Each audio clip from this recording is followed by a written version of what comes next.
Okay na ako guys. Thank you Lord. Ito, nakabihis na, nakaligo na. Lahat na naisingit ko na. Naayos ko na yung bed ko. Ready to go to work again. Alhamdulillah. Jesus is good always. Inshallah. They are all good. Okay? Ayaw ko kasi na magtambay lang ako dito sa kwarto ko guys. So, gusto ko talaga yung masigla talaga ako lagi. Kasi syempre, may goal tayo sa buhay, di ba?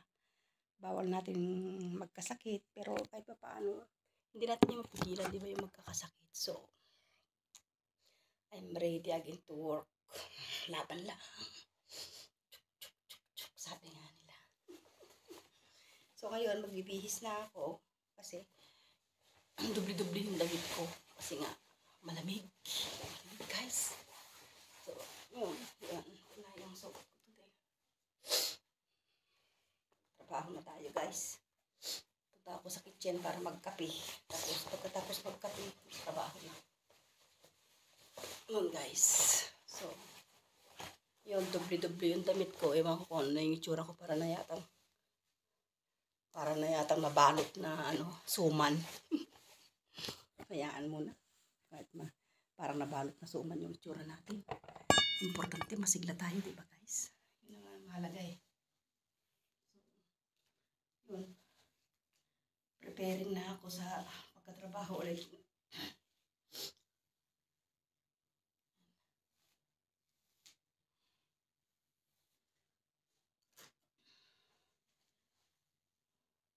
Guys, huwag nating bibihin yung sarili natin. Kasi, pag binibin natin yung sarili natin, tayo din ang mahihirapan. Kaya mas maganda yung sanayin natin yung katawan natin na minsan may sakit pero okay naman, di ba? So, ganun lang gawin natin sa sarili natin. Huwag natin siyang yung pag may sakit ka na gusto mo matulog, hindi, lalo kang manghihina guys. Sa totoo lang, alam ko yan. Nararanasan ko na yan dito noon. Kaya ngayon ayaw ko na lang ganun. Ngayon, thanks God, nag-steam ako kagabi. So, I'm okay na. I'm okay na guys. Good na good na. Okay na guys. So, ayun, na-prepare na ako. Bye guys. Punta ako sa kitchen magkape. Mwah. Chan, coffee natin. Ayan guys. Gawa tayo ng coffee natin.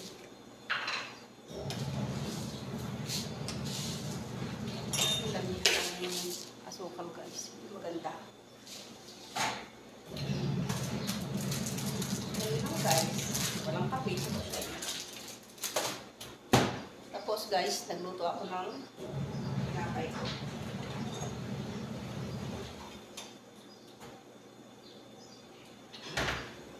Guys. Coffee tayo guys.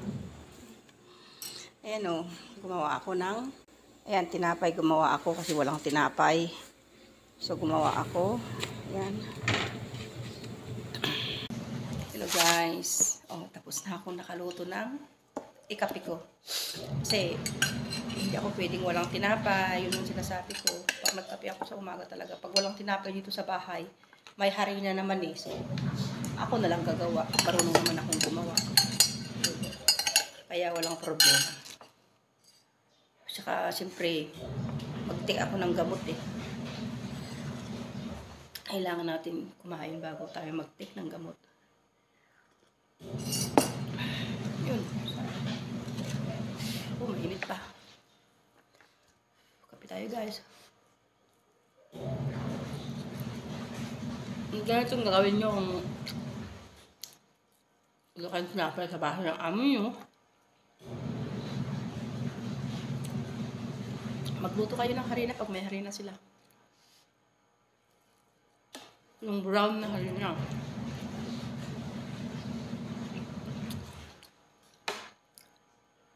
Brown to na harina eh.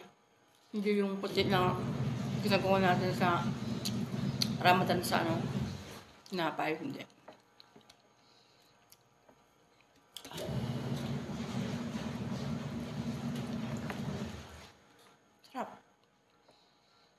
Lagyan mo ng kunting asukal. Kunting asin.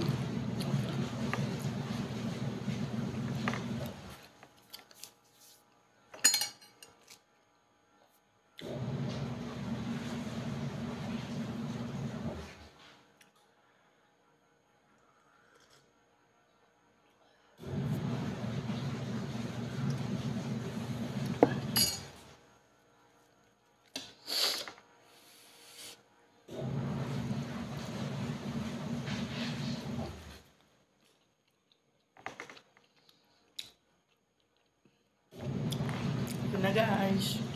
Sana nasa mabuti tayong kalagayan lahat. Happy Friday to all. I love you all. God bless all.